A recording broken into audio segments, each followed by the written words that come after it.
नमस्कार, आदाब, सत श्री अकाल। मैं मोहम्मद आसिफ QM न्यूज़ में आपका बहुत बहुत स्वागत है। आइए देखते हैं आज की मुख्य खबरें।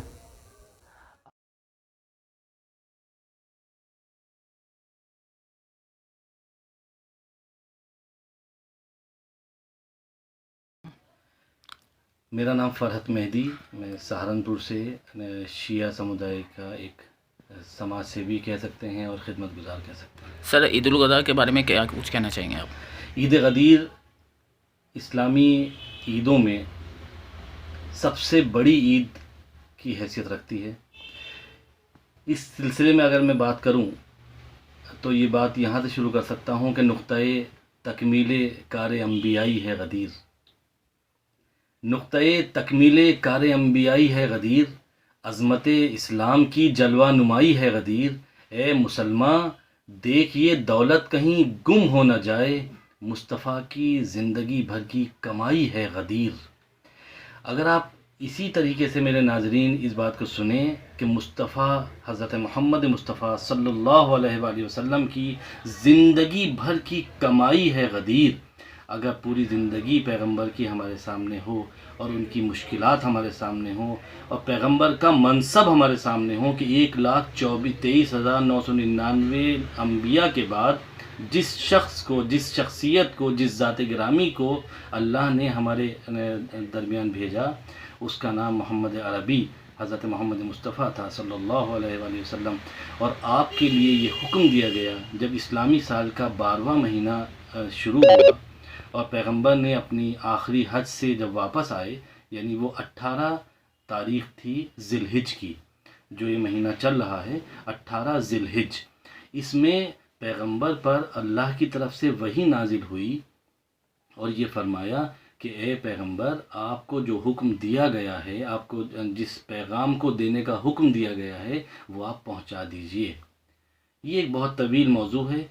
मैं अब मुख्तसरन इस बात को इस तरह बयान करना चाहूँगा कि इस वक्त ये गदीर अगर याद रहे मुसलमानों को, तो सिर्फ मुसलमानों की ही नहीं बल्कि ये पूरी इंसानियत की यकजहती के लिए एक बहुत बड़ा एक प्लेटफॉर्म है, जहाँ पैगंबर अकरम हज़रत मोहम्मद मुस्तफ़ा सल्लल्लाहु अलैहि वसल्लम ने न सिर्फ जानशीन मुकर्रर किया बल्कि इस्लाम की वो तारीख़ पेश करी कि जहाँ पर हिंदू और मुसलमान, अगर हम अपने वतन अज़ीज़ हिंदुस्तान के पैराए में देखें कि हिंदू और मुसलमान और सिख और ईसाई आपस में किस तरीक़े से बगलगीर होकर रह सकते हैं, जिस तरह से उस दौर में यहूदी और ईसाई और मुसलमान रहा करते थे, ना कोई झगड़ा था ना फसाद था।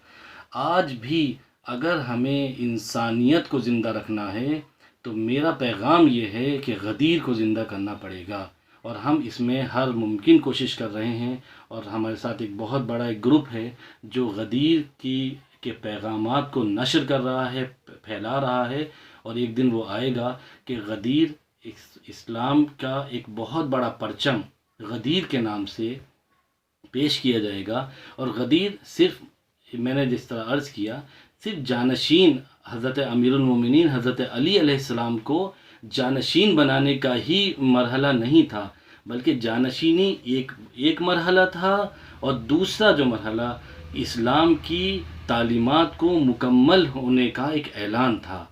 अगर गदीर की मुखालिफत ना होती, आप यकीन करें, ये जो आज जिस तरह के चैलेंजेस हमारे सामने आ रहे हैं, ये चैलेंजेस वही हैं जो 4000 साल पहले या 2000 साल पहले इंसानियत के सामने थे, बस ये शक्लें बदली हैं। आज भी आप देखिए, आपके घरों के अंदर जब बेटा पैदा होता है तो ज़्यादा खुशी होती है, जब बेटी पैदा होती है तो कम खुशी होती है। जब गोरा बच्चा पैदा होता है तो खुशी होती है, जब काला बच्चा पैदा होता है तो गम होता है, या ज़्यादा खुशी नहीं होती।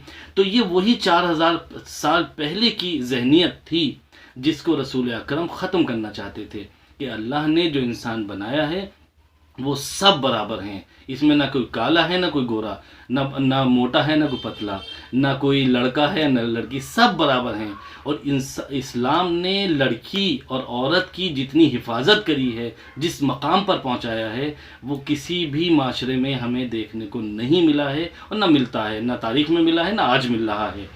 तो मैं इस वक्त آپ کے اس عزیز چینل کے ذریعے سے یہی اپیل کرنا چاہوں گا کہ ہمیں یعنی شیعہ حضرات کو بالخصوص اور اہل اسلام کو، مسلمانوں کو اور اہل ہنود کو بھی، ہندوؤں جو ہمارے سماج ہے ان کو بھی غدیر کو پڑھنا چاہیے، غدیر کو سمجھنا چاہیے اور غدیر کو پھیلانا چاہیے۔ آج بھی ہمیں غدیر کی ضرورت ہے جس طرح 1400 سال پہلے تھی۔ جب تک ہم غدیر کا پلیٹ فارم پر نہیں آئیں گے تب تک ہم پیغمبر کا وہ جملہ کہ من کنت مولا ہو فہذا علی مولا، اس کو ہم نہیں سمجھ سکتے کہ جس کا میں پیشوا ہوں، جس کا میں امام ہوں، جس کا میں مولا ہوں، اسی کے انہی سب کے یہ حضرت علی علیہ السلام بھی مولا ہیں۔ تو میں مولا علی کی تاج پوشی ولایت پر آپ تمام حضرات کو مبارکباد دیتا ہوں اور غدیر کی ایک مرتبہ پھر غدیر مبارک کہتا ہوں۔ دھنیہ واد سر۔ کی خبریں آج کے لیے اتنا ہی، دیکھتے رہیے QM نیوز۔